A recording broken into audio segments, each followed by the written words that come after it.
ಎಲ್ಲರಿಗೂ ನಮಸ್ಕಾರ। कैसे हैं?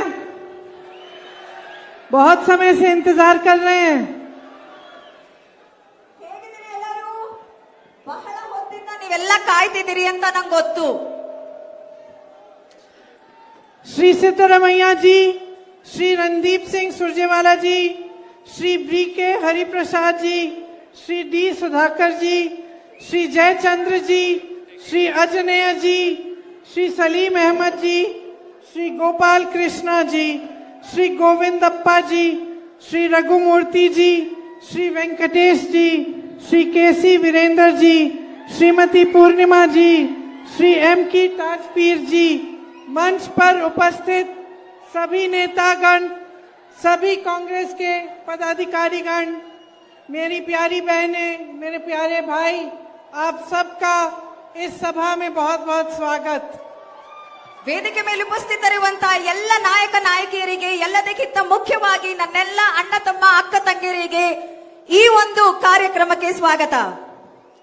आप सब दूर दूर से इतनी गर्मी में मेरी बातों को सुनने आए हैं।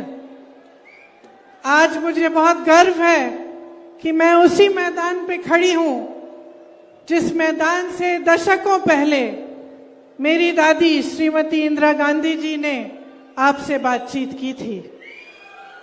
ನೀವೆಲ್ಲ ದೂರ ದೂರದಿಂದ ಈ ಬಿಸಿಲಲ್ಲಿ ಬಂದು ಇಲ್ಲಿ ಕಾಯ್ತಿದ್ದೀರಾ। ನನಗೊಂದು ಹೆಮ್ಮೆಯ ವಿಷಯ ಅಂದ್ರೆ ಹಲವಾರು ದಶಕಗಳಿಂದ ಹಿಂದೆ ನನ್ನ ಅಜ್ಜಿಯಾದ ಶ್ರೀಮತಿ ಇಂದಿರಾ ಗಾಂಧಿ ಅವರು ಇದೇ ವೇದಿಕೆ ಮೇಲೆ ನಿಂತ್ಕೊಂಡು ನಿಮ್ಮನ್ನೆಲ್ಲ ಉದ್ದೇಶಿಸಿ ಮಾತನಾಡಿದ್ರು।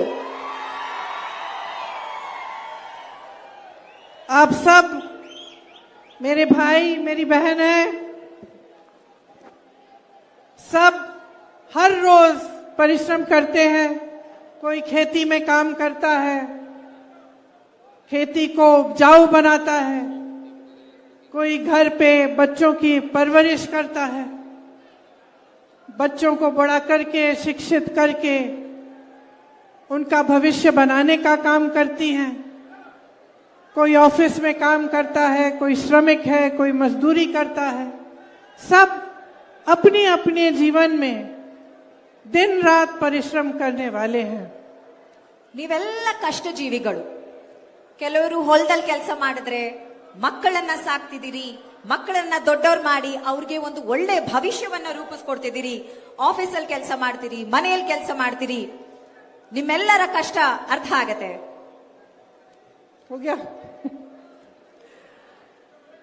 जब आप ये काम करते हैं, घर पे काम करते हैं, अपने बच्चों को बड़ा करते हैं, बच्चों को शिक्षित बनाते हैं, खेती का काम करते हैं, मजदूरी का काम करते हैं, मेरे पुलिस के भाई बहन खड़े हैं, आप अपना काम करते हैं, कोई सरकारी अधिकारी है वो दस्तावेज बनाने का काम करता है, तो आप सोचते हैं कि आप अपना भविष्य बना रहे हैं, अपने बच्चों को मजबूत कर रहे हैं, अपनी खेती को उपजाऊ बना रहे हैं, और ये सही है। लेकिन इसके साथ साथ आप इससे भी एक बहुत बड़ा काम करते हैं, आप इस देश को मजबूत बनाते हैं। ಇಲ್ಲಿ ಎಲ್ಲ ಮನೆಗಳಲ್ಲಿ ಹೊಲಗಳಲ್ಲಿ ಏನ್ ಕೆಲಸ ಮಾಡ್ತೀರಿ, ಮಕ್ಕಳಿಗೆ ಒಂದು ಒಳ್ಳೆ ವಿದ್ಯಾಭ್ಯಾಸ ಕೊಡ್ತೀರಿ, ಅವರ ಭವಿಷ್ಯ ಉಜ್ವಲವಾಗಿರ್ಲಿ ಅಂತ ಕೊಡ್ತೀರಿ। ಇಲ್ಲಿ ಪೊಲೀಸ್ ಅವರಿದ್ದೀರಿ, ಹಲವಾರು ಸರ್ಕಾರಿ ಕೆಲಸದಲ್ಲಿರೋರಿದ್ದೀರಿ, ಪ್ರತಿಯೊಬ್ರು ನಮ್ಮ ನಮ್ಮ ಭವಿಷ್ಯವನ್ನ ರೂಪಿಸ್ಕೋತಾ ಇದ್ದೀವಿ।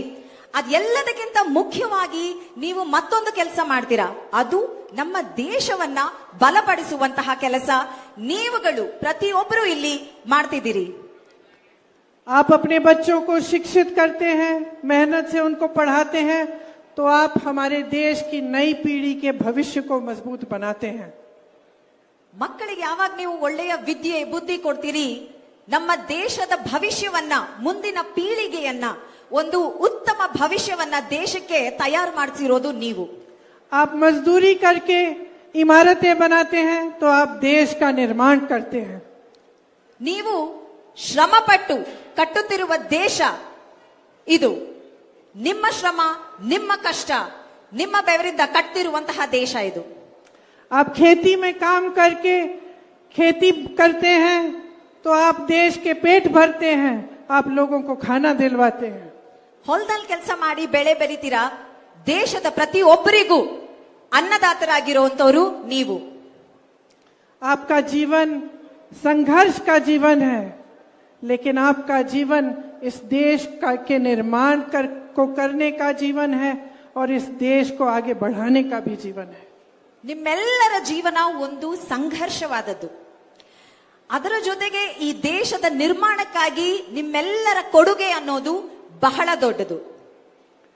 और क्योंकि हमारी तरह आप इस देश को प्यार करते हैं, इस देश के लिए आप अपने जीवन को सुबह से शाम तक जो आप काम करते हैं वो इस देश के लिए आप करते हैं.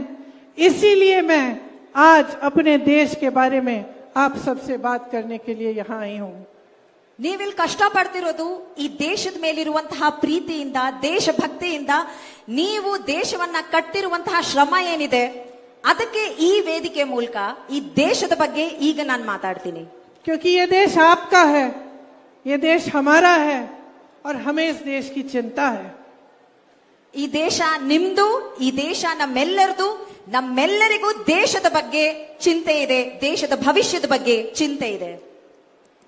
तो हमारे भारत में आज जो हो रहा है उसे गहराई से मैं आपको समझाना चाहती हूँ, आपको बताना चाहती हूँ कि किस तरह की परिस्थितियां पूरे देश भर में बन रही हैं.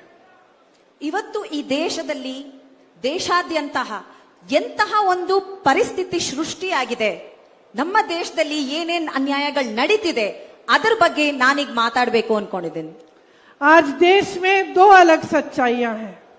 एक सच्चाई जिसका सामना आप कर रहे हैं, दिन रात मेहनत करने की, महंगाई बढ़ रही है, बेरोजगारी बढ़ रही है, एक ये सच्चाई है. ಈ ದೇಶದಲ್ಲಿ ಇವತ್ತು ಎರಡು ಸತ್ಯಗಳಿದೆ. ಒಂದು ಸತ್ಯ, ಪ್ರತಿನಿತ್ಯ ನೀವೆಲ್ಲರೂ ಏನು ಈ ಬೆಲೆ ಏರಿಕೆಯಿಂದ, ನಿರುದ್ಯೋಗದಿಂದ ಯಾವ ರೀತಿ ನೀವೆಲ್ಲ ಕಷ್ಟಪಡ್ತಿದ್ದೀರಾ ಅದು ಒಂದನೇ ಸತ್ಯ. और एक दूसरी सच्चाई जो आप टीवी पे देखते हैं, जहां आपको देश के मान सम्मान की बातें दिखाई जाती हैं, जहां आपको हमारे प्रधानमंत्री जी दिखते हैं जो अपनी पूरी शोहरत और शान के साथ आपको कहते हैं कि ये देश तेजी से आगे बढ़ रहा है. ಮತ್ತೊಂದು ಸತ್ಯ, ನೀವೆಲ್ಲ ಮಾಧ್ಯಮದಲ್ಲಿ ಏನ್ ನೋಡ್ತಿದ್ದೀರಾ ಅದು. ದೇಶದ ಬಗ್ಗೆ, ದೇಶದ ವೈಭೋಗದ ಬಗ್ಗೆ ಮಾತಾಡ್ತಾರೆ ಪ್ರಧಾನಮಂತ್ರಿಗಳು, ಅದು ಬರೀ ಮಾಧ್ಯಮದ ಸತ್ಯ ಮಾತ್ರ. आज हमारे देश में सबसे ज्यादा बेरोजगारी है 45 सालों से. ಇವತ್ತು ನಮ್ಮ ದೇಶದಲ್ಲಿ 45 ವರ್ಷದಲ್ಲಿ ಇಲ್ಲದಂತಹ ನಿರುದ್ಯೋಗ, ಅಷ್ಟು 45 ಕಳೆದ 45 ವರ್ಷದಲ್ಲಿ ಈ ವರ್ಷನೇ ಈ ಮಟ್ಟಕ್ಕೆ ನಮ್ಮ ದೇಶದಲ್ಲಿ ನಿರುದ್ಯೋಗ ಇರೋದು. हमारे 70 करोड़ भाई बहन आज बेरोजगार हैं. 70 ಕೋಟಿ ನಮ್ಮ ಅಣ್ಣ ತಮ್ಮ ಅಕ್ಕ ತಂಗಿಯರು ಇವತ್ತು ನಮ್ಮ ದೇಶದಲ್ಲಿ ನಿರುದ್ಯೋಗಿಗಳಾಗಿದ್ದಾರೆ. केंद्र में 30 लाख पद खाली पड़े हैं. ಕೇಂದ್ರ ಸರ್ಕಾರದಲ್ಲಿ 30 ಲಕ್ಷ ಸರ್ಕಾರಿ ಕೆಲಸಗಳು ಖಾಲಿ ಬಿದ್ದಿವೆ. आपसे बहुत बड़े बड़े वादे किए गए कि 2 करोड़ नौकरियां बनेंगी, सबको रोजगार मिलेगा, खेती से कमाई दुगनी होगी, लेकिन वो वादे पूरे नहीं हुए. ದೊಡ್ಡ ದೊಡ್ಡ ಮಾತುಗಳನ್ನ ಆಡಿದ್ರು ನರೇಂದ್ರ ಮೋದಿ ಅವರು. ವರ್ಷಕ್ಕೆ 2 ಕೋಟಿ ಕೆಲಸ ಕೊಡ್ತೀವಿ, ಎಲ್ಲರಿಗೂ ಕೆಲಸ ಸಿಗುತ್ತೆ, ರೈತರ ಆದಾಯ ದುಪ್ಪಟ್ಟಾಗತ್ತೆ ಅಂತ ಹೇಳಿದ್ರು. ಈ ಹಿಂದೆ ನರೇಂದ್ರ ಮೋದಿಗೆ ಯಾವ್ದಾದ್ರು ಆಗಿದ್ಯಾ? मेरी बहनें यहाँ बैठी हैं, आप जानती हैं कि महंगाई कितनी बढ़ गई है. आप जानती हैं कि जब आपको दुकान जाना पड़ता है कुछ खरीदने के लिए तो कितनी मुश्किल होती है.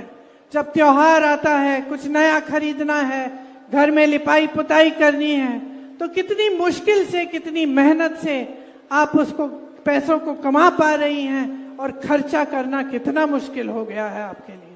ಇಲ್ಲೆಲ್ಲ ಮಹಿಳೆಯರು ಕೂತಿದ್ದೀರಿ, ನನ್ನ ಅಕ್ಕ ತಂಗಿಯರು, ನೀವ್ ಯೋಚನೆ ಮಾಡಿ, ಈ ಬೆಲೆ ಏರಿಕೆಯಿಂದ ನಿಮ್ಗೆ ಸಂಸಾರ ನಡ್ಸಕ್ ಆಗ್ತಿದ್ಯಾ? ಒಂದು ಹಬ್ಬ ಹರಿದಿನ ಅನ್ನೋದಿಲ್ದೆ ಒಂದು ಸಿಹಿ ಮಾಡೋದಕ್ಕೆ ಅಥವಾ ಏನೋ ಒಂದು ಹೊಸದ್ ಖರೀದಿ ಮಾಡೋದಕ್ಕೂ ಇವತ್ತು ನಮ್ಮ ಜನರು ಕಷ್ಟ ಪಡ್ತಾ ಇದ್ದಾರೆ. पेट्रोल 100 पार हो गया है, डीजल 90 पार, सोना 73,000 रुपए पार, चांदी 90,000 रुपए पार, गैस के सिलेंडर के दाम आसमान छू रहे हैं. जहां जहां देखिए हर चीज का दाम बढ़ रहा है, कुछ सस्ता नहीं हुआ। ಪೆಟ್ರೋಲ್ ರೇಟ್ 100 ರೂಪಾಯಿ ಮೇಲಾಗಿದೆ, ಡೀಸೆಲ್ 90 ರೂಪಾಯಿ ಮೇಲಾಗಿದೆ, ಗ್ಯಾಸ್ ಸಿಲಿಂಡರ್ ಎಲ್ಲ ನಾವು ಹೇಳ್ಬೇಕಾಗಿಲ್ಲ ಯಾವ ಮಟ್ಟಕ್ಕೆ ಹೋಗಿದೆ ಅಂತ. ಚಿನ್ನ, ಬೆಳ್ಳಿ, ಪ್ರತಿ ಒಂದು ವಸ್ತುವಿನ ಬೆಲೆ ಇವತ್ತು ಆಕಾಶ ಮುಟ್ತಾ ಇದೆ. आपका जीवन, आपके संघर्ष बढ़ रहे हैं, तरक्की नहीं हो रही है, मुश्किलें ज्यादा हो रही हैं। ನೀವೆಷ್ಟೇ ಕಷ್ಟ ಪಡ್ತಾ ಇದ್ರು ಕಷ್ಟಗಳ ಮೇಲೆ ಕಷ್ಟ ಬರ್ತಾನೆ ಇದೆ. ನಿಮ್ಮ ಸಂಘರ್ಷ ಮಾತ್ರ ಹಾಗೆ ಇದೆ, ಕಷ್ಟಗಳು ಮಾತ್ರ ಜಾಸ್ತಿ ಆಗ್ತಾನೆ ಇದೆ. मेरे किसान भाइयों के लिए मुश्किल बढ़ रही है, एमएसपी नहीं मिलता, जीएसटी हर सामान पर है, महंगाई की वजह से आप कमा नहीं पाते हैं। ರೈತರು ಎದುರಿಸ್ತಿರುವಂತಹ ಕಷ್ಟ, ಮೊದಲನೇ ಕಷ್ಟ ಕನಿಷ್ಠ ಬೆಂಬಲ ದರ ನಿಮ್ಮ ಬೆಳೆಗಳಿಗೆ ಸಿಗದೆ ಇರೋದು. ನಂತರ ಜಿಎಸ್ಟಿ ಆಗ್ಬೋದು, ಪ್ರತಿ ಒಂದು ವಿಷಯದಲ್ಲೂ ರೈತರು ಬಹಳಷ್ಟು ಕಷ್ಟ ಪಡ್ತಾ ಇದ್ದಾರೆ.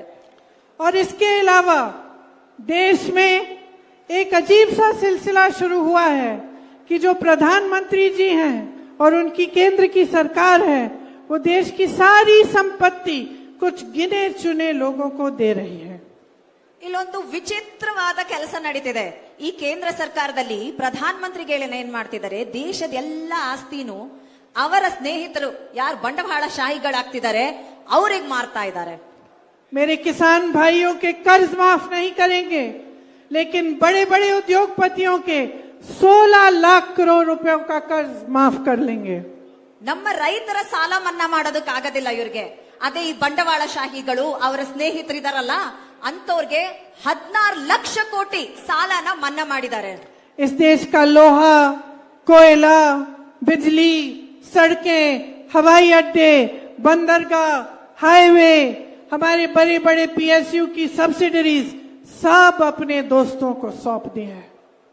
ನಮ್ಮ ದೇಶದ ಆಸ್ತಿಯಾದಂತಹ ಕಬ್ಬಣ ಆಗ್ಬೋದು, ಇದ್ದಲಾಗ್ಬೋದು, ನಮ್ಮ ಏನು ನಮ್ಮ ಏರ್ ಕ್ರಾಫ್ಟ್ ಏನಿತ್ತು, ಏರ್ ಇಂಡಿಯಾ ಆಗ್ಬೋದು, ಪ್ರತಿ ಒಂದನ್ನು ಮಾರ್ತಾ ಇದ್ದಾರೆ. ನಮ್ಮ ದೇಶದ ಆಸ್ತಿಯನ್ನ PSUಗಳೇನಿದ್ವು ಪ್ರತಿ ಒಂದನ್ನು ಅವರ ಸ್ನೇಹಿತರಾದ ಬಂಡವಾಳಶಾಹಿಗಳಿಗೆ ಮಾರ್ತಾ ಇದ್ದಾರೆ. देश का किसान कर्ज में डूब रहा है, बेटी की शादी करनी होती है कर्ज लेना पड़ता है, कुछ खरीदना पड़ता है खेती के लिए कर्ज लेना पड़ता है, कर्ज में डूब रहा है, मुश्किलों से घिरा हुआ है, लेकिन उसका कर्ज माफ नहीं होता। सिर्फ बड़े बड़े उद्योगपतियों के लिए सब कुछ हो रहा है सरकार में। ರೈತರು ಸಾಲದಲ್ಲೇ ಮುಳುಗ್ತಾ ಇದ್ದಾರೆ. ಮಗಳು ಮದ್ವೆ ಮಾಡ್ಬೇಕು ಅಂದ್ರು ಸಾಲ ತಗೋಬೇಕು, ಹೊಲದಕ್ಕೆ ಏನೋ ಒಂದು ಬೆಳೆ ಬೆಳಿಬೇಕು ಅಂದ್ರು, ಹೊಲಕ್ಕೆ ಯಾವ್ದೋ ಒಂದು ಟ್ರ್ಯಾಕ್ಟರ್ ತಗೋಬೇಕು, ಏನೋ ಒಂದು ತಗೊಳ್ಳೋದಕ್ಕೂ ಸಾಲ ಮಾಡಬೇಕು. ಈ ರೀತಿ ನಮ್ಮ ರೈತರು ಸಾಲದಲ್ಲೇ ಮುಳುಗ್ತಿರೋ ಸಮಯದಲ್ಲಿ ಇವತ್ತಿನ ಪ್ರಧಾನಮಂತ್ರಿಗಳು ಏನ್ ಮಾಡ್ತಿದ್ದಾರೆ, ಅವರ ಸ್ನೇಹಿತರು ಬಂಡವಾಳಶಾಹಿಗಳ ಸಾಲ ಮಾತ್ರನೇ ಮನ್ನಾ ಮಾಡ್ತಾ ಇದ್ದಾರೆ. ऊपर से जब जब विपक्ष के नेता आपके लिए आवाज उठाते हैं, आपके लिए आंदोलन करते हैं, तो उनको दबाया जाता है। ನಿಮ್ಮ ಪರವಾಗಿ ಯಾವುದೇ ವಿರೋಧ ಪಕ್ಷದ ನಾಯಕರು ಒಂದು ಧ್ವನಿ ಎತ್ತಿದ ತಕ್ಷಣ ಅವರ ಬಾಯನ್ನ ಮುಚ್ಚೋದಕ್ಕೆ ಹಲವಾರು ರೀತಿ ಪ್ರಯತ್ನಗಳು ಮಾಡ್ತಾರೆ. कांग्रेस पार्टी के बैंक के खाते बंद किए, दो मुख्यमंत्रियों को जेल में डाल दिया, सब तमाम जितने भी विपक्ष के नेता हैं उन पे आरोप लगा लगा कर, उन पे छापा मार कर, उन पे केस लगाकर उनको कमजोर करने की कोशिश की है। ನಮ್ ಕಾಂಗ್ರೆಸ್ ಪಾರ್ಟಿಯ ಬ್ಯಾಂಕ್ ಅಕೌಂಟ್ ನ ಸೀಸ್ ಮಾಡ್ತಾರೆ. ಇಬ್ರು ಮುಖ್ಯಮಂತ್ರಿಗಳು, ವಿರೋಧ ಪಕ್ಷದ ಇಬ್ರು ಮುಖ್ಯಮಂತ್ರಿಗಳನ್ನ ಅರೆಸ್ಟ್ ಮಾಡ್ತಾರೆ. ಎಲ್ಲಾ ವಿರೋಧ ಪಕ್ಷದ ನಾಯಕರುಗಳ ಮೇಲೆ ಕೇಸ್ಗಳು ಹಾಕೋದು, ರೇಡ್ಗಳು ಮಾಡಿಸೋದು, ಈ ರೀತಿ ಮಾಡಿ ನಮ್ಮ ಧ್ವನಿಯನ್ನ, ನಿಮ್ಮ ಪರ ನಾವೆತ್ತುವಂತಹ ಧ್ವನಿಯನ್ನ ನಿಲ್ಸೋದಕ್ಕೆ ಪ್ರಯತ್ನ ಮಾಡ್ತಾ ಇದ್ದಾರೆ.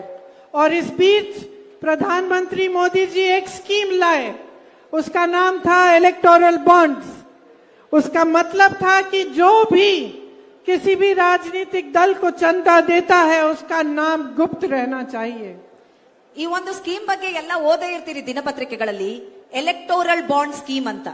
ಅಂದ್ರೆ ಜನ ಪಕ್ಷಗಳಿಗೆ, ರಾಜಕೀಯ ಪಕ್ಷಗಳಿಗೆ ಯಾವ ರೀತಿ ದುಡ್ಡನ್ನ ದಾನ ಮಾಡ್ತಿದ್ರು ಮುಂಚೆ, ಅದಕ್ಕೆ ಒಂದು ಸ್ಕೀಮ್ ತರ್ತಾರೆ. ಆದ್ರೆ ಈ ಸ್ಕೀಮ್ ಪ್ರಕಾರ ಏನು, ಈ ಒಂದು ದಾನ ಮಾಡಿದವರ ಹೆಸರುಗಳು ಮಾತ್ರ ಯಾರಿಗೂ ತಿಳಿಯೋದಿಲ್ಲ, ಸೀಕ್ರೆಟ್ ಆಗಿ ಮೇಂಟೈನ್ ಮಾಡಿದ್ರು. सुप्रीम कोर्ट ने कहा कि यह स्कीम गलत है, इससे भ्रष्टाचार बढ़ेगा और जो सूची है जिसने चंदा दिया है उसका नाम बाहर निकालो। ಅವಾಗ ನಮ್ಮ ದೇಶದ ಸುಪ್ರೀಂ ಕೋರ್ಟ್ ಬಂದು ಹೇಳುತ್ತೆ ಈ ಒಂದು ಸ್ಕೀಮ್ ಅಲ್ಲಿ ಏನೋ ತಪ್ಪಾಗ್ತಿದೆ, ಈ ರೀತಿ ಮುಚ್ಚಿಡೋ ಹಾಗಿಲ್ಲ, ಯಾರು ಎಷ್ಟು ಯಾವ ಪಕ್ಷಕ್ಕೆ ಕೊಟ್ಟಿದ್ದಾರೆ ಅದನ್ನ ತಂದು ಬಹಿರಂಗಪಡಿಸಿ ಅಂತ ನಮ್ಮ ಸುಪ್ರೀಂ ಕೋರ್ಟ್ ಹೇಳುತ್ತೆ। जब ये लिस्ट बाहर निकली तो पता चला कि नरेंद्र मोदी जी की पार्टी ने, नरेंद्र मोदी जी ने इनसे किन किन लोगों से चंदा लिया। ಆ ಲಿಸ್ಟ್ ಆಚೆ ಬಂದ ಮೇಲೆ ಗೊತ್ತಾಯ್ತು ನರೇಂದ್ರ ಮೋದಿ ಅವರು ಯಾರ್ಯಾರ ಹತ್ರ ಚಂದ ವಸೂಲಿ ಮಾಡ್ಕೊಂಡಿದ್ದಾರೆ ಅಂತ। ಎಂತೆಂತವರು ಈ ಬಿಜೆಪಿ ಪಕ್ಷಕ್ಕೆ ಕೋಟ್ಯಾಂತರ ರೂಪಾಯಿ ಕೊಟ್ಟಿದ್ದಾರೆ ಅನ್ನೋದು ಸುಪ್ರೀಂ ಕೋರ್ಟ್ ಹೇಳಿದ ಮೇಲೆ ಆ ಲಿಸ್ಟ್ ಬಹಿರಂಗ ಆದ ಮೇಲೆ ಗೊತ್ತಾಯ್ತು। पता चला कि जिन कंपनियों पे छापा मारा था, जिन पे केस डाले थे, उनसे चंदा लिया गया और जब चंदा मिल गया तो केस वो छापे बंद हो गए।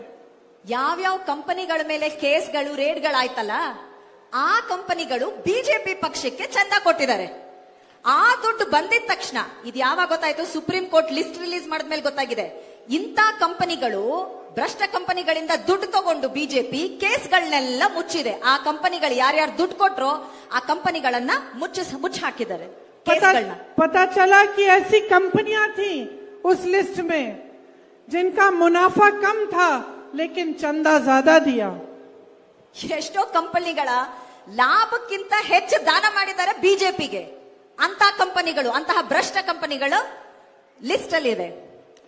आपको याद है जब नोटबंदी हुई थी तो प्रधानमंत्री जी ने आप सबको कहा था कि जो जो आपके पास नोट है आप बैंक ले जाइए।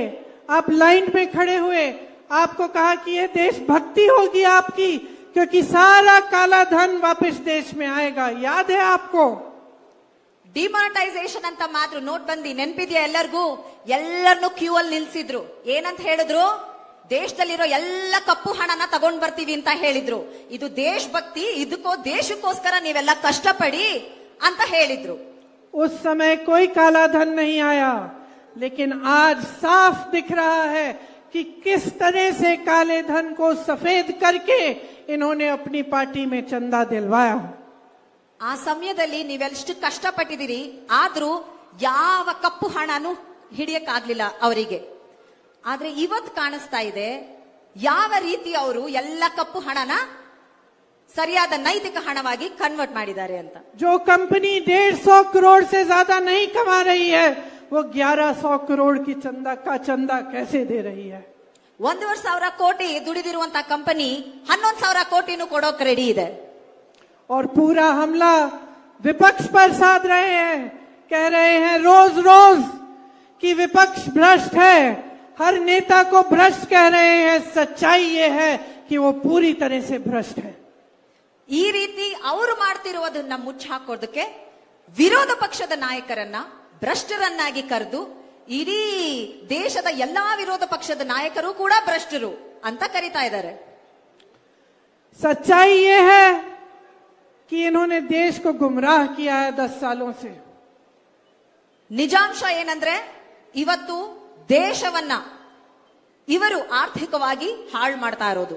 जब जब चुनाव आया तो आपके जज्बातों वाली बात की, जब जब चुनाव आया आपका ध्यान भटकाया, धर्म की बात की, जाति की बात की, कभी इधर की बात की, कभी उधर की बात की, लेकिन आपकी समस्याओं की बात कभी नहीं की। ಪ್ರತಿ ಸಲ ಬರ್ತಾರೆ, ಧರ್ಮದ ಮಾತಾಡ್ತಾರೆ, ಜಾತಿ ಮಾತಾಡ್ತಾರೆ, ನಿಮ್ಮ ಧ್ಯಾನವನ್ನ ಬೇರೆ ಕಡೆ, ಈ ಭ್ರಷ್ಟಾಚಾರದಿಂದ ಬೇರೆ ಕಡೆ ತಿರುಗಿಸಕ್ ಪ್ರಯತ್ನ ಪಡ್ತಾರೆ। ಆದ್ರೆ ಯಾವತ್ತಾದ್ರೂ ನಿಮ್ಮ ಕಷ್ಟದ ಬಗ್ಗೆ ಮಾತಾಡಿದಾರಾ? आज आप टीवी खोलते हैं, आपको दिखता है कि मोदी जी कह रहे हैं कि 400 पार, कि फिर से उनकी सरकार आएगी, कि उनको 400 सीट दे दीजिए। ಇವಾಗ ಬಂದು ಹೇಳ್ತಾರೆ 400ಕ್ಕೂ ಹೆಚ್ಚು ಸೀಟ್ಗಳನ್ನ ಕೊಡಿ ಬಿಜೆಪಿಗೆ, ಇನ್ನ ಮುಂದೆ ಮೋದಿ ಸರ್ಕಾರ ಇನ್ನ ಒಳ್ಳೆ ಕೆಲಸ ಮಾಡುತ್ತೆ ಅಂತ ಹೇಳ್ತಿದ್ದಾರೆ। इनके नेता तरह तरह की बातें कर रहे हैं। कोई कह रहा है कि जब हमें बहुमत मिलेगी तो हम संविधान को बदल डालेंगे। ಇವರ ರಾಜಕೀಯ ನಾಯಕರು ಎಂತೆಂತ ಮಾತುಗಳಾಡ್ತಿದ್ದಾರೆ ಅಂದ್ರೆ, ಕೆಲವರು ಬಂದು ಹೇಳ್ತಾರೆ ನಮಗ್ 400ಕ್ಕಿಂತ ಜಾಸ್ತಿ ಸೀಟ್ ಬರುತ್ತೆ, ನಮ್ಮ ಸಂವಿಧಾನವನ್ನೇ ನಾವು ಬದಲಾಯಿಸ್ತೀವಿ ಅಂತ ಹೇಳ್ತಿದ್ದಾರೆ. इन चीजों का क्या मतलब है? ಅರ್ಥ ಏನು? ಈ ತರ ಸಂವಿಧಾನನ ಬದಲಾಯಿಸ್ತೀವಿ ಅಂದ್ರೆ ಅರ್ಥ ಏನು? आप इस बात को गहराई से समझिए. आज जितने भी अधिकार आपके पास हैं, जितनी भी मजबूती इस देश के पब्लिक के पास है, वो संविधान ने दी है. ಒಂದು ವಿಷಯ ನಾವೆಲ್ಲ ತಿಳ್ಕೊಬೇಕಾಗಿರೋದಂದ್ರೆ, ಇವತ್ತು ನಮ್ಮ ಕೈಯಲ್ಲಿ ಜನರೇ, ಕರ್ನಾಟಕದ ಜನ, ದೇಶದ ಜನರೇ ಸಾರ್ವಭೌಮರು ಅಂತ ಹೇಳಿರೋದು ನಮ್ಮ ಸಂವಿಧಾನ. ನಮ್ಮ ಕೈಯಲ್ಲಿರುವಂತಹ ಅಧಿಕಾರ ಆಗ್ಬೋದು, ಹಕ್ಕಿರ್ಬೋದು, ಅದು ನಮ್ಮ ಸಂವಿಧಾನ ಕೊಟ್ಟಿರೋದು. और सबसे बड़ी शक्ति जो आपको इस संविधान ने दी है, वो आपका वोट है. ಎಲ್ಲದಕ್ಕಿಂತ ಮುಖ್ಯವಾದ ಅಧಿಕಾರ ಅಥವಾ ಹಕ್ಕು ನಮ್ಮ ಸಂವಿಧಾನ ನಮಗೆ ಕೊಟ್ಟಿದ್ರೆ ಅದು ನಾವು ಹಾಕುವಂತಹ ಮತ, ನಾವು ಹಾಕುವಂತಹ ವೋಟ್. दूसरी शक्ति जो संविधान के द्वारा आपको मिलती है, वो आरक्षण की शक्ति है. ಮತ್ತೊಂದು ಶಕ್ತಿ ನಮ್ಮ ಸಂವಿಧಾನ ನಮಗೆ ಕೊಟ್ಟಿರೋದು ಅದು ಅಧಿಕಾರ, ಆರಕ್ಷಣೆ ಅಂದ್ರೆ ಅಡ್ಮಿನಿಸ್ಟ್ರೇಷನ್. समानता, स्वतंत्रता आपको संविधान देता है. ನಮ್ಮ ಸಂವಿಧಾನ ನಮಗೆ ಒಂದು ಸ್ವತಂತ್ರವನ್ನ ನೀಡಿದೆ. जब ये लोग संविधान बदलने की बात करते हैं, तो इनकी बात बहुत ध्यान से सुनिए, क्योंकि ಅವರೇನಾದ್ರೂ इस बात का सीधा असर आपके जीवन पे होगा. ಇದನ್ನ ನೀವೆಲ್ಲ ಬಹಳ ಮುಖ್ಯವಾಗಿ ಪರಿಗಣಿಸಬೇಕು. ಅವರು ಸಂವಿಧಾನ ಬದಲಾಯಿಸ್ತೀವಿ ಅಂದ್ರೆ ನಾವೀಗ ನಿಮಗೆ ಹೇಳ್ತಿರುವಂತಹ ಪ್ರತಿ ಒಂದು ಹಕ್ಕು, ವೋಟ್ ಆಗ್ಬೋದು, ರಿಸರ್ವೇಶನ್ ಆಗ್ಬೋದು, ಈ ಒಂದು ಸ್ವತಂತ್ರ ಆಗ್ಬೋದು, ಇದರ ಬಗ್ಗೆ ಮಾತಾಡ್ತಿದ್ದಾರೆ ಅವರು. ಸಂವಿಧಾನನ ಬದಲಾಯಿಸ್ತೀವಿ ಅಂದ್ರೆ ಇದನ್ನ ಬದಲಾಯಿಸೋದ್ರ ಬಗ್ಗೆ ಮಾತಾಡ್ತಿದ್ದಾರೆ ಅವರು. आज पूरा देश हैरान है कि इनकी बातें किस स्तर तक गिर चुकी हैं. ಇಡೀ ದೇಶಕ್ಕೂ ಗೊತ್ತಾಗ್ತಾ ಇದೆ ಇವ್ರ ಮಾತಲ್ಲಿ ಯಾವ ರೀತಿಯ ಒಂದು ನಿಜಾಂಶ ಇಲ್ಲ ಅನ್ನೋದು. लोगों के संकट इतने बड़े बड़े हैं, समस्याएं इतनी बड़ी बड़ी हैं. ಜನರ ಒಂದು ಕಷ್ಟ ಕಾರ್ಪಣ್ಯಗಳು, ಸಮಸ್ಯೆಗಳು ಎಷ್ಟು ದೊಡ್ಡದಾಗಿದೆ. लेकिन हमारे देश के प्रधानमंत्री को इसकी जानकारी नहीं है, उनको इसकी समझ ही नहीं है कि आप कितना संघर्ष कर रहे हैं. ಆದ್ರೆ ಪ್ರಧಾನ ಮಂತ್ರಿಗಳಿಗೆ ಮಾತ್ರ ಈ ನಿಜಾಂಶದ ಒಂಚೂರು ಅರಿವಿಲ್ಲ. ಅವ್ರಿಗೆ ಗೊತ್ತೂ ಇಲ್ಲ ನಿಮ್ಗೆ ನೀವು ಪ್ರತಿದಿನ ಪಡ್ತಿರುವಂತಹ ಕಷ್ಟ ಆಗ್ಬೋದು, ಎದುರಿಸ್ತಿರೋ ಸಮಸ್ಯೆಗಳ ಪರಿಗಣನೆ ನಮ್ಮ ದೇಶದ ಪ್ರಧಾನ ಮಂತ್ರಿಗಳಿಗೆ ಇಲ್ಲ. एक जमाना होता था जब इंदिरा जी जैसे प्रधानमंत्री आपके बीच आते थे, आपके गांव में आते थे, आपके घरों में आते थे, आपके साथ बैठते थे, आपकी समस्याओं को सुनते थे, समझने की कोशिश करते थे. ಒಂದು ಸಮಯ ಇತ್ತು, ನಮ್ಮ ದೇಶದ ಪ್ರಧಾನ ಮಂತ್ರಿಗಳು ಜನಗಳ ಮಧ್ಯ ಬರ್ತಿದ್ರು, ನಿಮ್ ಹಳ್ಳಿಗಳಿಗೆ ಬರ್ತಿದ್ರು, ನಿಮ್ ಮನೆ ಬಾಗ್ಲಿಗೂ ಬಂದು ನಿಮ್ ಸಮಸ್ಯೆಗಳೇನು ಅಂತ ಆಲಿಸ್ತಾ ಇದ್ರು. ಅಂತಹ ಒಂದು ಪ್ರಧಾನ ಮಂತ್ರಿಗಳನ್ನು ಈ ದೇಶ ನೋಡಿದೆ.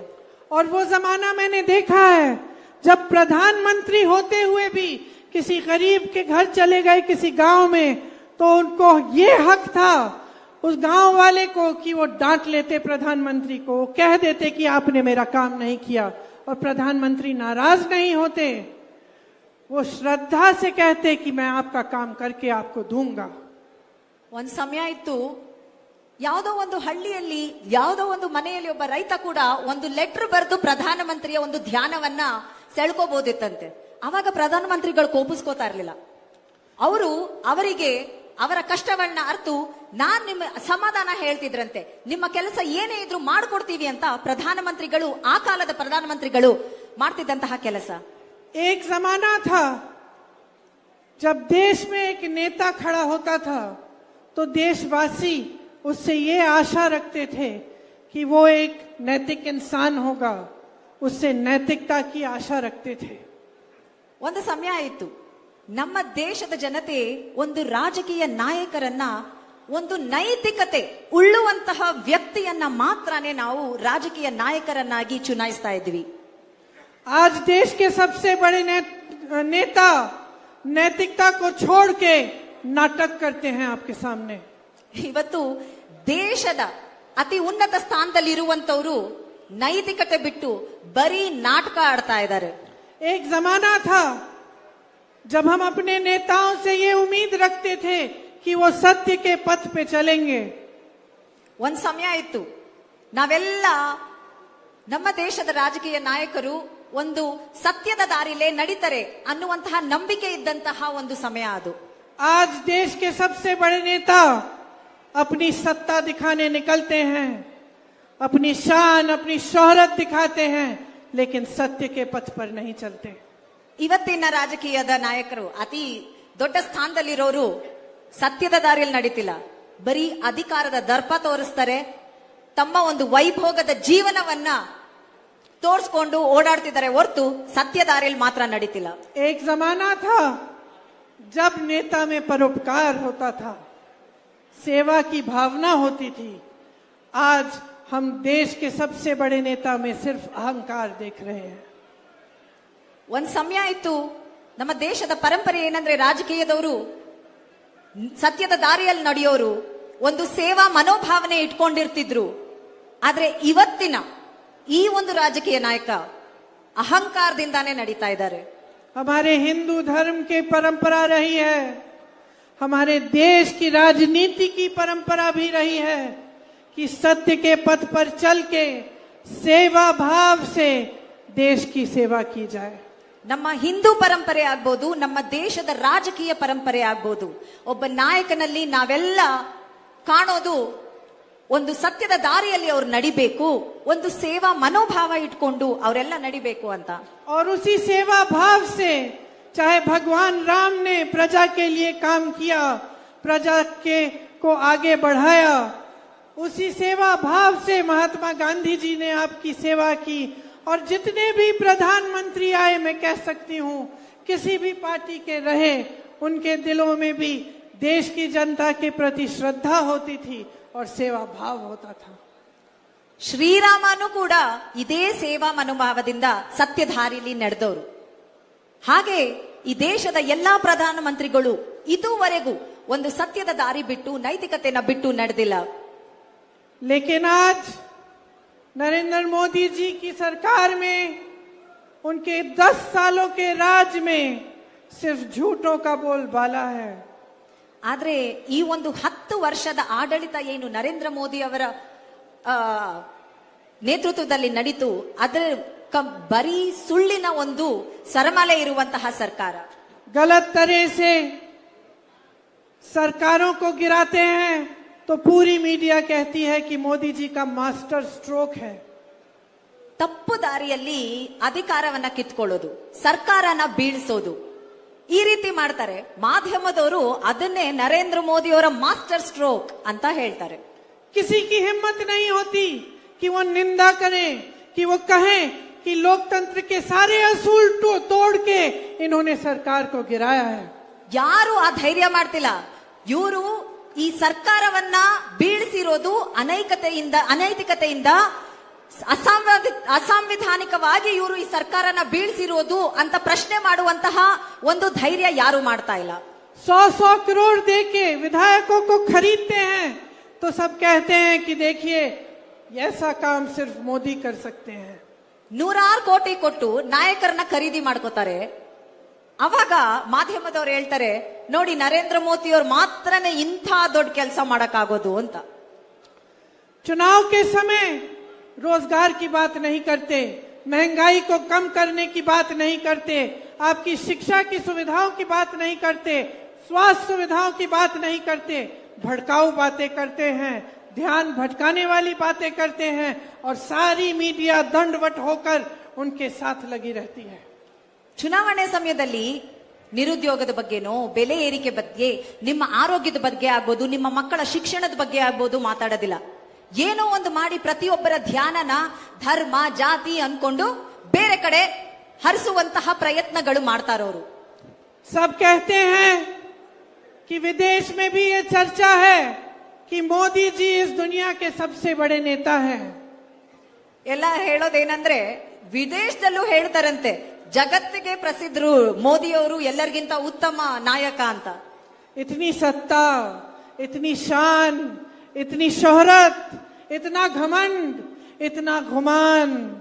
कहते हैं कि चुटकी भर में अगर मोदी जी चाहें तो दुनिया के सारे जंग बंद करा सकते हैं. ಎಷ್ಟು ಅಹಂಕಾರದಿಂದ ತಮ್ಮ ವೈಭೋಗಗಳನ್ನ ಪ್ರದರ್ಶಿಸ್ತಾರೆ ನರೇಂದ್ರ ಮೋದಿಯವರು. ಎಲ್ಲದಕ್ಕಿಂತ ಮುಖ್ಯವಾಗಿ ನರೇಂದ್ರ ಮೋದಿಯವರು ಚುಟ್ಕಿ ಹೊಡೆದ್ರೆ ಸಾಕು ಯುದ್ಧಗಳನ್ನೇ ನಿಲ್ಲಿಸ್ಬಿಡ್ತಾರಂತೆ ದೇಶಗಳದು, ಹಂಗಂತ ಹೇಳ್ಕೊಂಡು ಮಾಧ್ಯಮಗಳಲ್ಲಾಗ್ಲಿ ಎಲ್ಲ ಕಡೆ ಹೇಳ್ಕೊಂಡು ಬರ್ತಾರೆ. तो मैं आपसे पूछना चाहती हूं कि अगर इतने बड़े नेता हैं, इतनी सत्ता है उनके पास, कोई उनसे सवाल भी नहीं कर सकता, तो 10 सालों में आपके लिए रोजगार बनाने का काम क्यों नहीं किया है? तो 10 सालों में महंगाई इस देश में घटी क्यों नहीं है? तो 10 सालों में नौजवानों के लिए नए नए स्कीम क्यों नहीं लाए?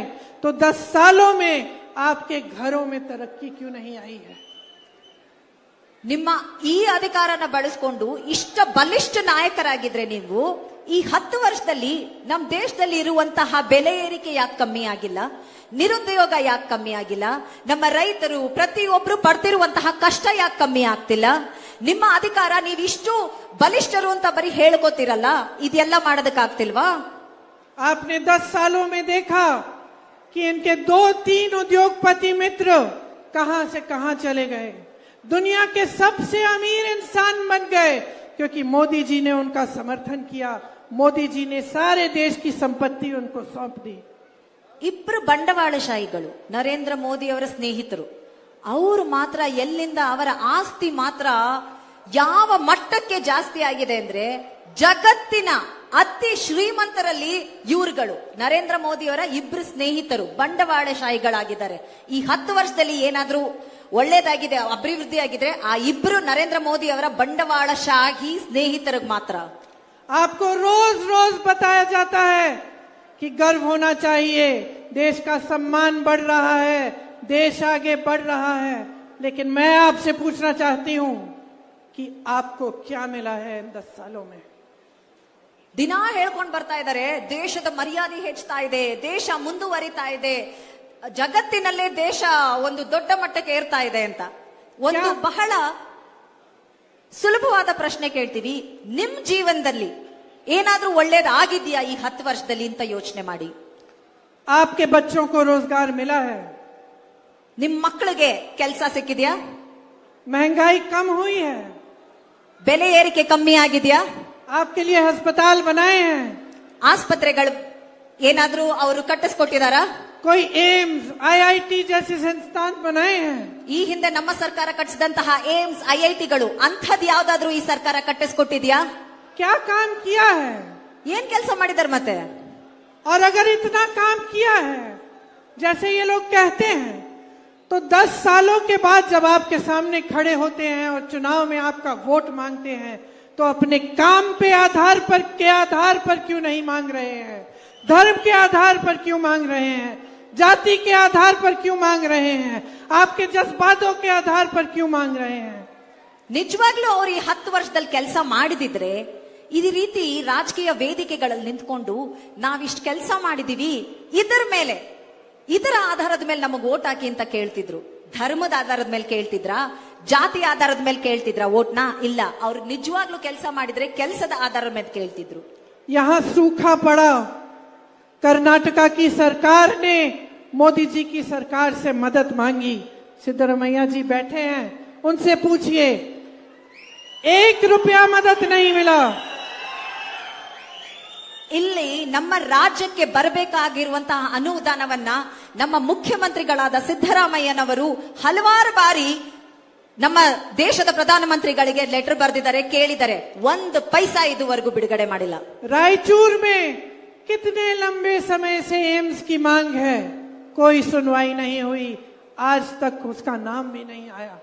ರಾಯಚೂರಲ್ಲಿ ಬಹಳಷ್ಟು ವರ್ಷಗಳಿಂದ ಒಂದು ಏಮ್ಸ್ ಕಟ್ಟಿಸ್ಕೊಡ್ಬೇಕು ಅನ್ನುವಂತಹ ಒಂದು ಬೇಡಿಕೆ ಇದೆ.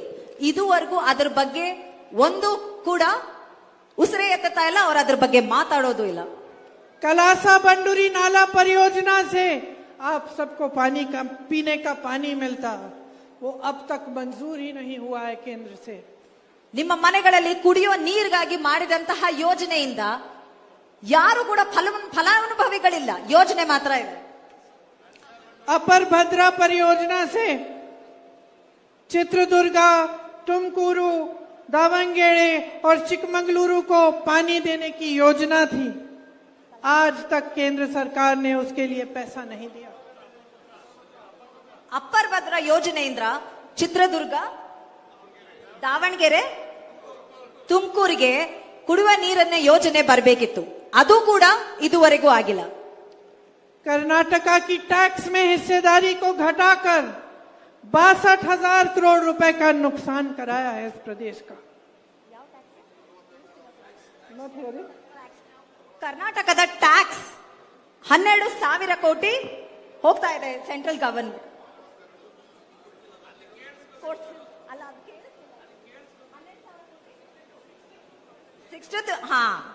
ನಮ್ಮ ಸರ್ಕಾರಕ್ಕೆ ನಮ್ಮ ಪಾಲು ಬರ್ಬೇಕಾಗಿರೋದಕ್ಕಿಂತ ಕಡಿಮೆ ಕೊಟ್ಟು ಬರೀ 62,000 ಕೋಟಿ ನಷ್ಟ ಮಾಡಿದ್ದಾರೆ ನಮ್ಮ ಒಂದು ಟ್ಯಾಕ್ಸ್ ಡೆವಲ್ಯೂಷನ್ ಅಲ್ಲಿ. प्रधानमंत्री जी कहते हैं कि वो दिन रात देशवासियों के लिए काम करते हैं, तो ये भेदभाव क्यों? कर्नाटका के साथ ऐसा क्यों? हिमाचल प्रदेश में इनकी सरकार नहीं है, वहां आपदा आई, वहां एक पैसा नहीं दिया आपदा के लिए। क्यों? क्योंकि सही नियत से, सच्चे दिल से आपके लिए नहीं काम कर रहे हैं, क्योंकि आपके साथ हर पल राजनीति की जाती है। जहां उनका फायदा होता है, जहां से उनको सत्ता मिलेगी, वहां पे काम कराएंगे। जहां उनका फायदा नहीं है, वहां देशवासियों की कोई परवाह नहीं है। ದಿನ ರಾತ್ರಿ ಬೆಳಗ್ಗೆ ರಾತ್ರಿ ಕಷ್ಟಪಟ್ಟು ಕೆಲಸ ಮಾಡ್ತಾರೆ ಪ್ರಧಾನ ಮಂತ್ರಿ ಅಂತ ಹೇಳ್ತಾರೆ. ಅಂದಮೇಲೆ ನಮ್ ಕರ್ನಾಟಕಕ್ಕೆ ಮಾತ್ರ ಯಾಕಿಂತ ಅನ್ಯಾಯ ಮಾಡ್ತಿದೆ? ಯಾವ ಯಾವ ರಾಜ್ಯಗಳಲ್ಲಿ ಅವ್ರ ಅಧಿಕಾರ ಇರುತ್ತೆ ಅಲ್ಲಿ ದುಡ್ಡು ಹೋಗುತ್ತೆ, ಎಲ್ಲಿ ಅವ್ರಿಗೆ ಅಧಿಕಾರ ಸಿಗದಿಲ್ಲ ಅಲ್ಲೆಲ್ಲ ಮಲತಲ್ಲಿ ತಾಯಿ ಧೋರಣೆ ಮಾಡ್ತಿದ್ದಾರೆ. ಇದು ಈ ದೇಶದ ಪ್ರಧಾನ ಮಂತ್ರಿ ನಮ್ಮ ರಾಜ್ಯಕ್ಕೆ ಮಾಡ್ತಿರುವಂತಹ ದ್ರೋಹವನ್ನ ಎತ್ತಿ ತೋರಿಸುತ್ತೆ. आपने कर्नाटका में कांग्रेस की सरकार चुनी, आप खुद बता सकते हैं कि आपके जीवन में कुछ फर्क पड़ा कि नहीं? आपकी सरकार ने आपको गारंटी दी थी और आज एक एक गारंटी पूरा करने का काम शुरू हो गया है. ನೀವು ಕಾಂಗ್ರೆಸ್ ಪಕ್ಷಕ್ಕೆ ಆಶೀರ್ವಾದ ಮಾಡಿ ವಿಧಾನಸಭೆಯಲ್ಲಿ ನಮ್ಮನ್ನ ಚುನಾಯಿಸಿದ್ರಿ. ನಂತರ ಈ ಒಂದು ವರ್ಷದಲ್ಲಿ ನಿಮ್ ಜೀವನ ಬದಲಾಗಿಲ್ವಾ? ಆ 5 ಗ್ಯಾರಂಟಿಗಳು ಕರ್ನಾಟಕದ ಪ್ರತಿ ಒಬ್ಬರ ಜೀವನದಲ್ಲೂ ಒಂದು ದೊಡ್ಡ ಬದಲಾವಣೆಯನ್ನ ತಂದಿದೆ. गृह लक्ष्मी योजना से 1 करोड़ से अधिक महिलाओं को हर महीने 2,000 रुपए मिल रहे हैं. ಗೃಹಲಕ್ಷ್ಮಿಯಿಂದ ಕರ್ನಾಟಕದ 1 ಕೋಟಿಗೂ ಹೆಚ್ಚು ಮಹಿಳೆಯರಿಗೆ ತಿಂಗಳಿಗೆ 2,000 ರೂಪಾಯಿ ಹೋಗ್ತಿದೆ. गृह ज्योति योजना की गारंटी थी, आज आपके बिलों से, बिजली की बिलों से 200 यूनिट हर महीने कट रहे हैं. ಗೃಹ ಜ್ಯೋತಿ ಯೋಜನೆಯಿಂದ ನಿಮ್ಗೆಲ್ಲರಿಗೂ ಗೊತ್ತಿರೋ ಹಾಗೆ ಕರೆಂಟು 200 ಯೂನಿಟ್ ವರೆಗೂ ಪ್ರತಿಯೊಂದು ಮನೆಗೂ ಫ್ರೀ ಆಗಿ ಹೋಗ್ತಿದೆ. अन्न भाग्य से 4 करोड़ से अधिक लोगों को राशन मिल रहा है.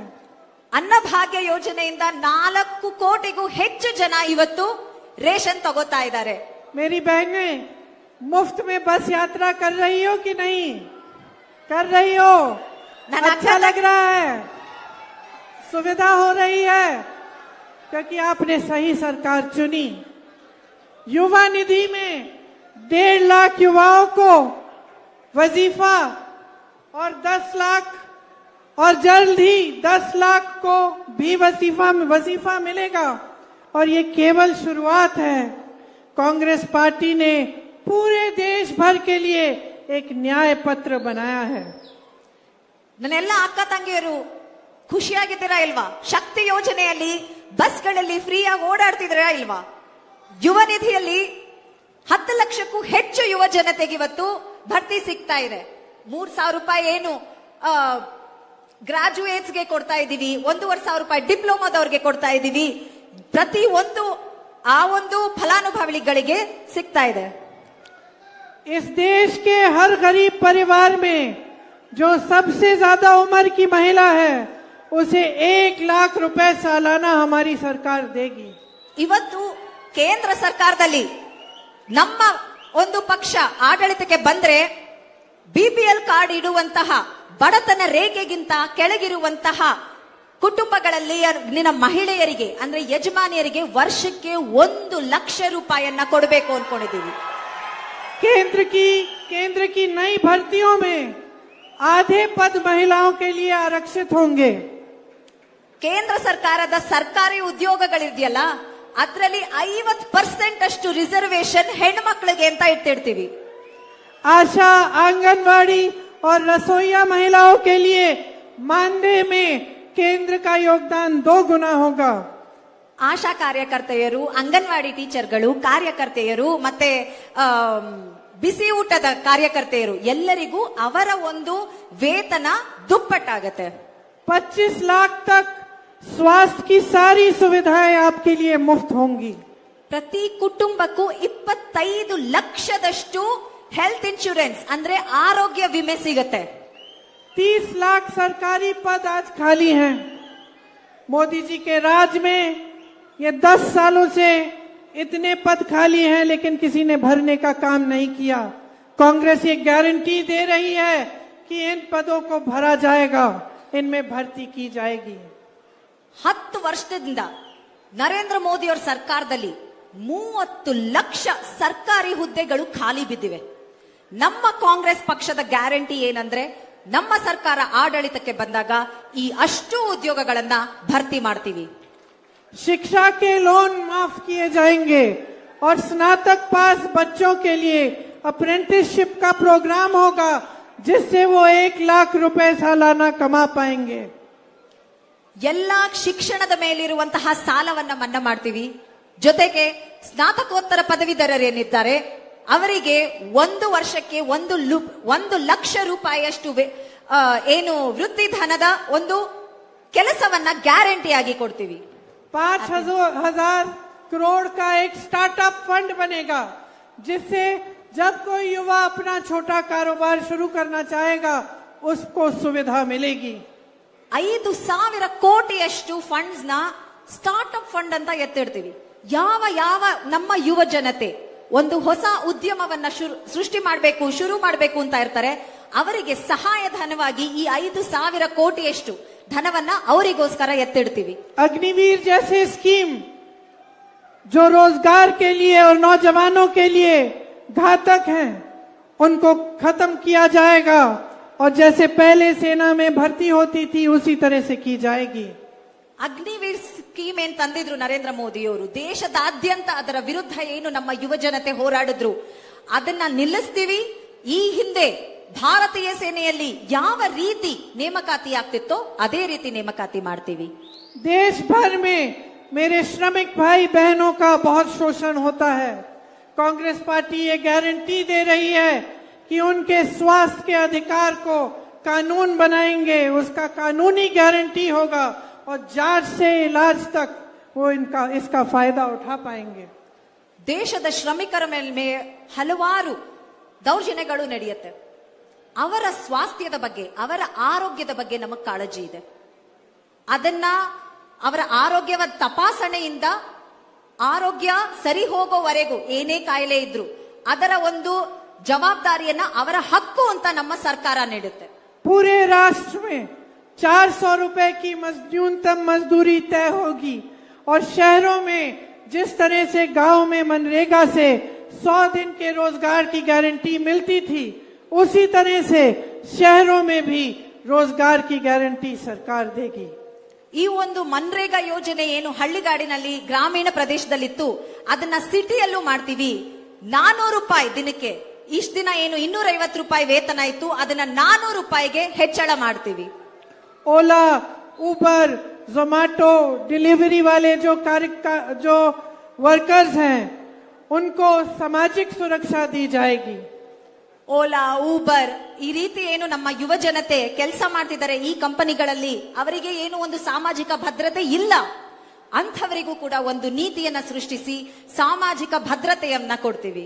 SC, ST और OBC के लिए जैसे मेरे भाई हर जगह कहते हैं, पूरी गिनती की जाएगी पूरे देश में कि कौन किस जाति की कितनी कितनी आबादी है, सिर्फ आपकी नहीं लेकिन सबकी, और कौन कितना कमा रहा है, और उसके तहत फिर नई नीतियां बनाई जाएंगी. आरक्षण की सीमा 50% से बढ़ाया जाएगा और SC, ST का सब प्लान लागू किया जाएगा. SC, ST के लिए विशेष बजट जारी किया जाएगा और काडू गोला समाज को एसटी का दर्जा दिया जाएगा। ಜಾತಿ ಗಣತಿಯನ್ನ ಇಡೀ ದೇಶದಲ್ಲಿ ನಡೆಸ್ತೀವಿ.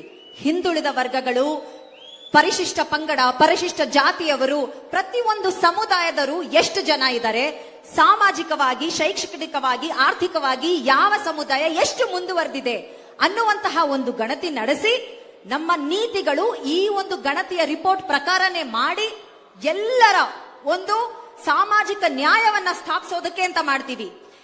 SC/ST ಸಬ್ ಪ್ಲಾನ್, SC/ST ಅವ್ರಿಗೋಸ್ಕರನೇ ಒಂದು ಸೆಪರೇಟ್ ಬಜೆಟ್ ಮಾಡ್ತೀವಿ. ಎಲ್ಲದಕ್ಕಿಂತ ಮುಖ್ಯವಾಗಿ ಒಂದು ಸಂವಿಧಾನದ ತಿದ್ದುಪಡಿ ಮಾಡಿ 50% ಹೆಚ್ಚು ರಿಸರ್ವೇಶನ್ ನ ಚೇಂಜ್ ಮಾಡ್ತೀವಿ. मेरे किसान भाई बहनों के लिए MSP का कानून बनेगा और खेती के सारे सामान GST से मुक्त होंगे. ನಮ್ಮ ರೈತರಿಗೋಸ್ಕರ ಕನಿಷ್ಠ ಬೆಂಬಲ ದರವನ್ನ ಪ್ರತಿಯೊಂದು ಬೆಳೆಗೂ ನಾವು ಅವರ ಹಕ್ಕು ಅಂತ ಕೊಡ್ತೀವಿ.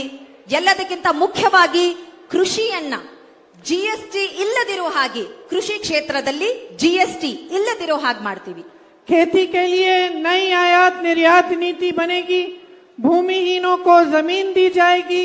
न्यूनतम मजदूरी 400 रुपए की खेती में भी होगी और एक स्थायी कृषि ऋण माफी आयोग बनेगा, जिससे जब जब आपको ऋण माफ कराना होगा आप करा पाएंगे. फसल का नुकसान, उसका जो भुगतान है आज आपको नहीं मिलता. आपको 30 दिन के अंदर अंदर जब आपके फसल का नुकसान होगा तो 30 दिन के अंदर अंदर पूरा भुगतान किया जाएगा. ಕೃಷಿಗಾಗಿ ಹೊಸ ನೀತಿ ಮಾಡ್ತೀವಿ.